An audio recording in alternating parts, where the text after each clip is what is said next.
আজকে ক্লাসে শুভেচ্ছা এবং অভিনন্দন। আজ আমরা হিসাব বিজ্ঞান বিষয়ে অত্যন্ত একটা মজাদার ক্লাস করব। অত্যন্ত সহজ, খুবই সহজ। সেটা হচ্ছে কি ক্লাস করবো আজকে হচ্ছে রাওমিল, তাই না? আজকে রাওমিল যে বিষয়টা আলোচনা করব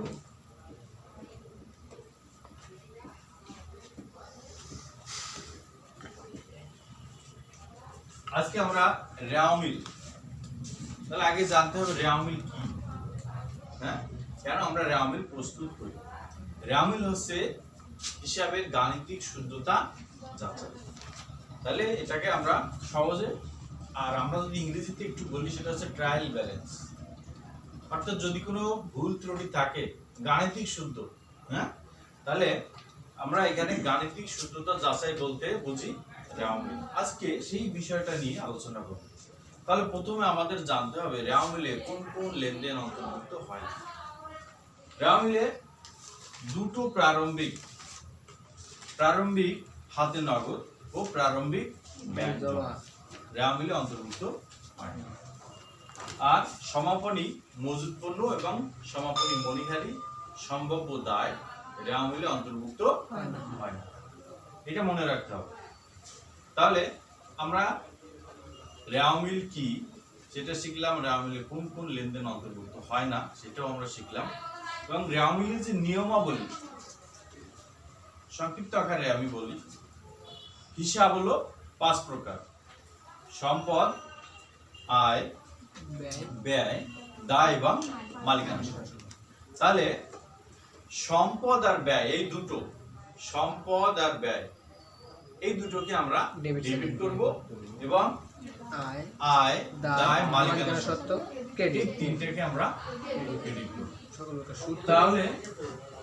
তাহলে যে জিনিসটা সেটা হচ্ছে কি, হিসাবের গাণিতিক শুদ্ধতা যাচাই বলতে রাওমিলকে বুঝি, এবং রাওমিলের সংক্ষিপ্ত নিয়ম। হিসাব আমাদের 5 প্রকার, সেই 5 প্রকারকে আমরা কি করব, 2 প্রকারে নিয়ে আসবো।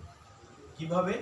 সম্পদ আর ব্যয়কে আমরা ডেবিট করব, আর আয়, দায়, মালিকানা সত্ত্বকে আমরা ক্রেডিট করব। ঠিক আছে? তাহলে আমরা একটা অঙ্কের মাধ্যমে আমাদের আজ ক্লাস শুরু করি। সেটা দেখো, বইয়ের 4 নম্বর অঙ্কে বলা আছে ওহি সিরামিক্স, সবাই বইয়ের দিকে খেয়াল করো। ওহি সিরামিক্স ব্যবসায়ের গাণিতিক শুদ্ধতা যাচাইয়ের উদ্দেশ্যে 2017 সালের 31 ডিসেম্বর তারিখে নিম্নলিখিত উদ্ধৃত তথ্য সরবরাহ করে। মূলধন আছে, ব্যাংক উদ্বৃত্ত আছে, পাওনা, দেনা, আয়কর, ক্রয় বিক্রয়, প্রাপ্য, ভাড়া, মজুত পণ্য, সমাপনী মজুত পণ্য, তারপর প্রশিক্ষণ ভাতা, রপ্তানি শুল্ক, প্রাপ্ত, বাটা, বিনিয়োগ, লভ্যাংশ প্রাপ্তি, আসবাবপত্র, প্রারম্ভিক মজুত পণ্য, সমাপনী ব্যঞ্জন, আন্ত ফেরত। তাহলে আমরা চলে যাই আমাদের ক নম্বরে কি চাইছে। আমাদের ক নম্বরে বলা আছে ওহি সিরামিক্সের রাওমিলে মোট কত টাকা অন্তর্ভুক্ত হবে না। তাহলে প্রথমেই যে জিনিসটা শিখেছিলাম, বলেছিলাম যে রাওমিলে অন্তর্ভুক্ত হবে না, সেটা কিন্তু এখানে চাইছে। এখানে কি চাওয়া হয়েছে? তাহলে ক নম্বরে চাওয়া হয়েছে 15 জন। এখানে ক নম্বরে বলা হয়েছে যে রাওমিলে কোন কোন লেনদেন অন্তর্ভুক্ত হবে। তাহলে আমরা শুরু করি।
তাহলে আমরা শুরুতেই বলছিলাম,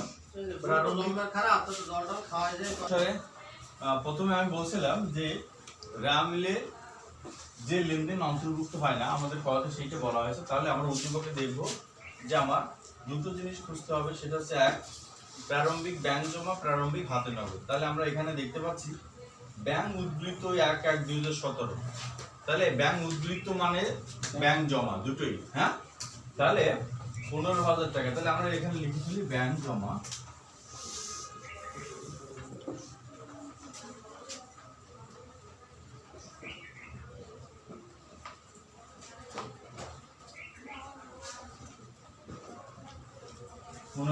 টাকা।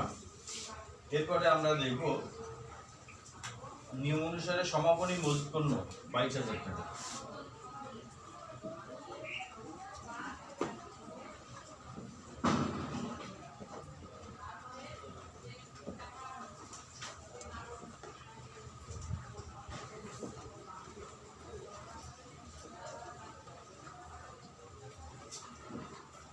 তাহলে মোট 37,000 টাকা রেওয়ামূল্যে অন্তর্ভুক্ত হবে না। এবার খ নম্বরে যেটা চাওয়া হয়েছে, খ নম্বরে বলা আছে রেওয়ামূল্য। তাহলে আমরা চলে যাব সরাসরি, এবার রেওয়ামূল্যে চলে যাব। রেওয়ামূল্যের ক্ষেত্রে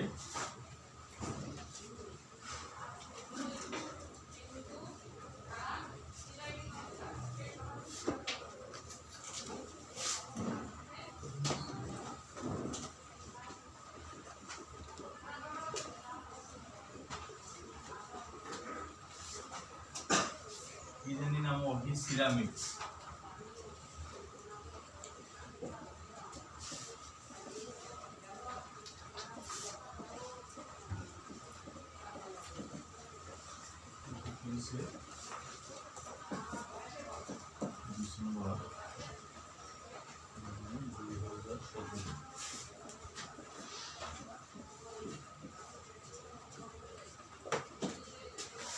তাহলে সবাই রেওয়ামূল্যে ঘর কাটো।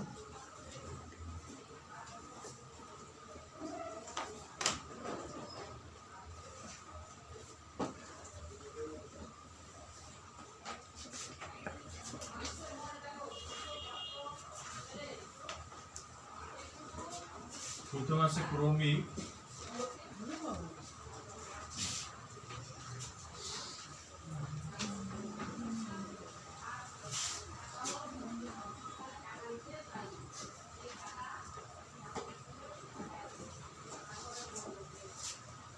আছে ক্রমিক নম, তারপর আছে খতিয়ান,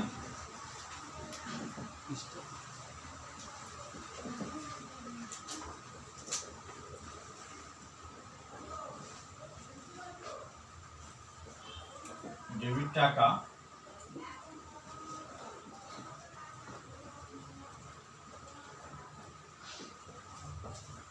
প্রথমে আছে কি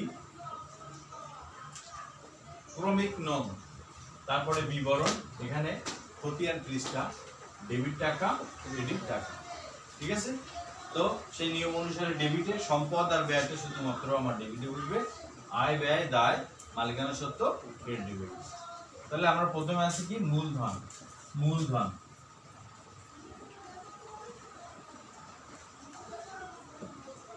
মূলধন, তাই না? মূলধন আমার হিসাবের কোন শ্রেণীর মধ্যে পড়ে? মূলধন হলো মালিকানা সত্ত্বের মধ্যে পড়ে, তাহলে অবশ্যই সে ক্রেডিটে পড়বে। মূলধন আছে 94,000 টাকা। তারপরে পাওনা, পাওনা দেখো এই শব্দটা কিন্তু তোমাদের কাছে একটু জটিল মনে হতে পারে। এখানে আমরা পাওনাদার আর দেনাদার এই দুটো শব্দের সাথে পরিচিত আছি। পাওনা এবং দেনা এটা তার অনুরূপ শব্দ। আমরা এখানে দেনাদার মানে কি বুঝেছিলাম যে আমার সম্পদ, অর্থাৎ আমি টাকা পাবো, তাই না? আর পাওনাদার মানে আমি দায়বদ্ধ। আর এখানে পাওনা বলতে দেনাদারকেই বোঝানো হচ্ছে, আমি পাবো, পাওনা আমাদের আঞ্চলিক ভাষায় যে পাওনা সেই পাওনা। আর এখানে দেনা বলা হচ্ছে, অর্থাৎ দেখো আঞ্চলিক ভাষায় গ্রাম্য ভাষা বলে আমি দেনা আছি, বলে না?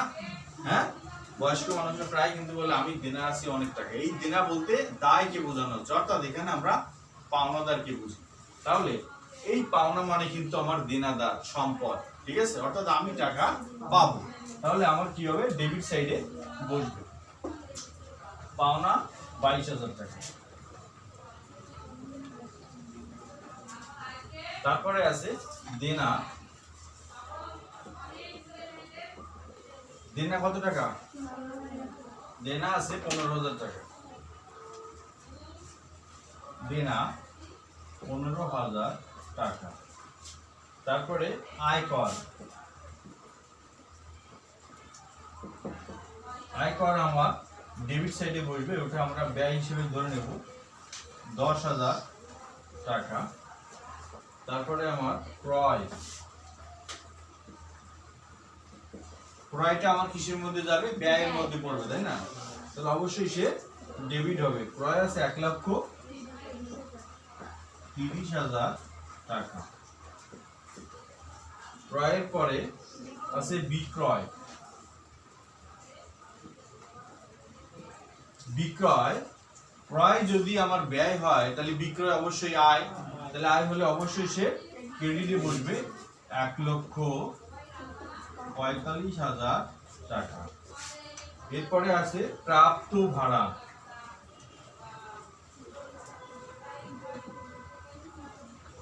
প্রাপ্ত ভাড়া, তাই না? তাহলে প্রাপ্ত ভাড়াটা কি আয় ব্যয় দায় কি বোঝায় বলো তো?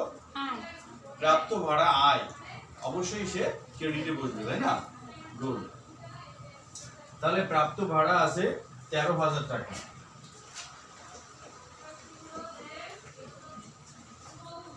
তাহলে এখানে খেয়াল করো, প্রাপ্ত ভাড়া, এখানে প্রাপ্ত ভাড়া বা ভাড়া প্রাপ্তি দুটোই কিন্তু একই শব্দ।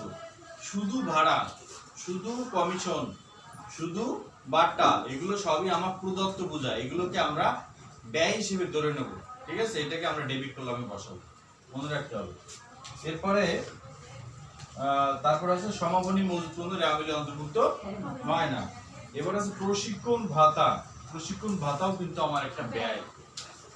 প্রশিক্ষণ ভাতা,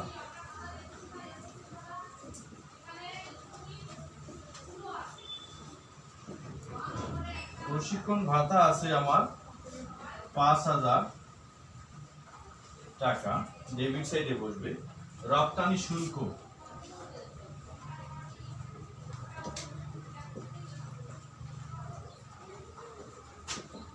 রপ্তানি শুল্ক আমার খরচ, এটা ডেবিট হবে 13,500 টাকা। এরপর আছে প্রাপ্ত বাট্টা। তাহলে বলো তো,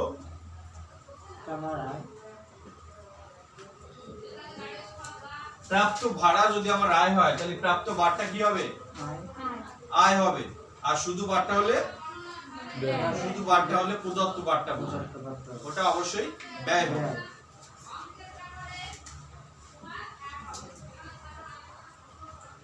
প্রাপ্ত বাট্টা আছে কত? 15,000 না 12,000? 12,000 টাকা। 12,000 টাকা। এরপর আছে বিনিয়োগ।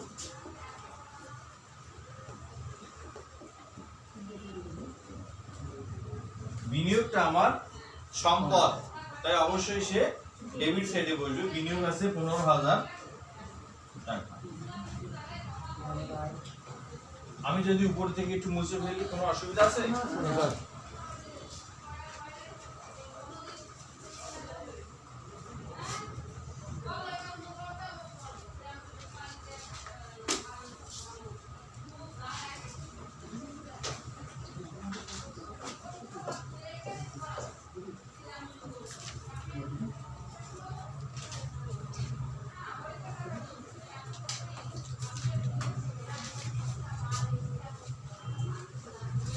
তাহলে আমরা কোন পর্যন্ত লিখেছিলাম? বিনিয়োগ, তাই না?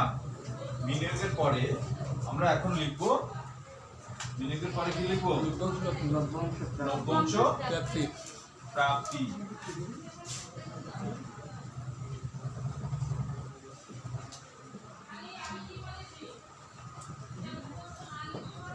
লভ্যাংশ প্রাপ্তি, তাহলে অবশ্যই কি লভ্যাংশ প্রাপ্তি কি হবে বলতো?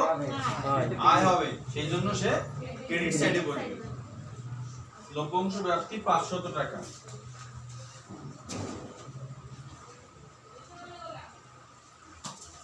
তারপরে আছে আসবাবপত্র।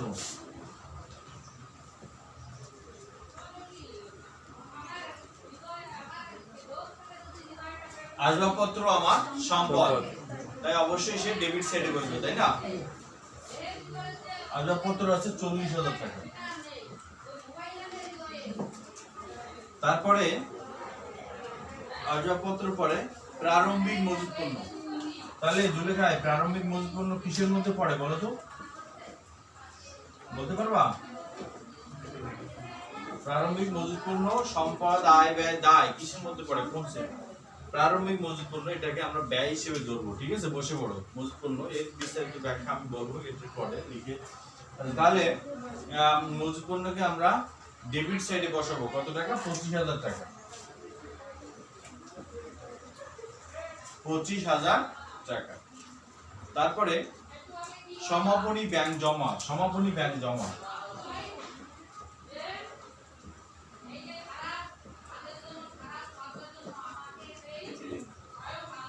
সমাপনী ব্যাংক জমা কত টাকা? 16,000 টাকা। অবশ্যই এটা আমার সম্পদ। প্রারম্ভিক ব্যাংক জমা অন্তর্ভুক্ত হয় না, হ্যাঁ, কিন্তু সমাপনী ব্যাংক জমা অবশ্যই অন্তর্ভুক্ত হয়। তার কারণটা কি? কারণটা হচ্ছে প্রারম্ভিক ব্যাংক জমা সমাপনীর মধ্যে অন্তর্ভুক্ত থাকে, তাই আমরা প্রারম্ভিক ব্যাংক জমাকে রেওয়া মিলে লিপিবদ্ধ করি না। সেই জন্য সমাপনী ব্যাংক জমা এটাকে আমরা সম্পদ হিসেবে দেখাই। ঠিক তেমনি মজুত পণ্যের ক্ষেত্রেও অনুরূপ একটা শব্দ আছে।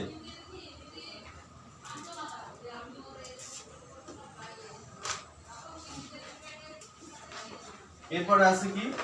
আন্তঃফেরত। আন্তঃফেরতটা কি ফেরত বলতো?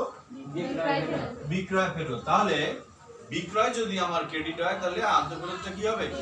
ডেবিট হবে। 3,000 টাকা। তাহলে আমাদের যোগফল এখন দেখতে হবে যে আমাদের দুই পাশে গাণিতিক শুদ্ধতা যাচাই হয়েছে কিনা, সঠিক হয়েছে কিনা। যদি আমাদের ভুল থাকে তাহলে যে সাইডে ভুল আছে সেখানে আমরা কি করব? অনিশ্চিত হিসাব লিখে সেটাকে দুই পাশের যোগফল সমান করব।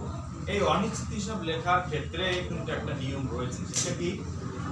যদি আমার ক্রেডিট সাইডে টাকা কম থাকে এবং আমার আমিলে উদ্যোগে যদি মূলধন শব্দটা না দেওয়া থাকে সেক্ষেত্রে আমরা ওইখানে অনিশ্চিত না লিখে মূলধন লিখবো। যদি আমার মূলধন থাকে তাহলে সরাসরি অনিশ্চিত লিখবো। এটাই আছে পার্থক্য। আর ডেবিট সাইডে তো সরাসরি এখানে অনিশ্চিত হিসাব আমরা লিখবো। তাহলে দেখো তো যোগ করে কত হয়েছে? 2,79,500। তাহলে দুই পাশে কি যোগফল এক হয়েছে? তাহলে এটা কি আমরা ধরে নিতে পারি আমাদের গাণিতিক সূত্র তো যাচাই হয়েছে, এটা সঠিক আছে, অঙ্কে কোনো ভুল নাই।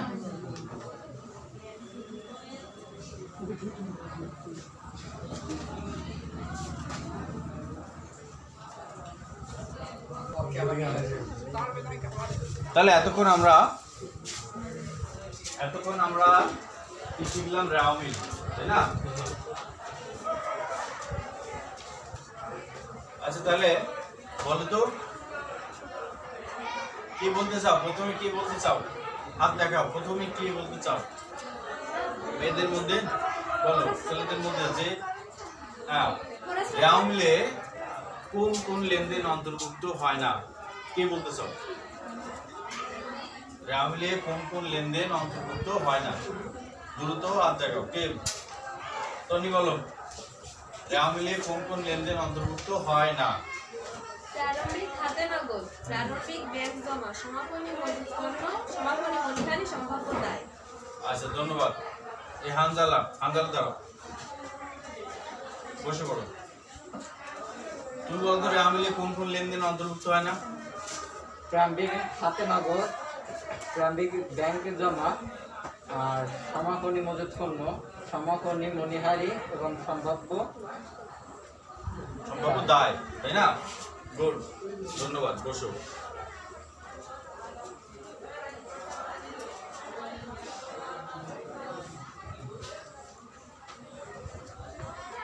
আশিক আশিক বলো তো হিসাব কত প্রকার? 5 প্রকার। আচ্ছা বসো। রাজু বলো তো হিসাব কত প্রকার? 5 প্রকার, তাই না? ধন্যবাদ, বসে পড়ো। মিম বলো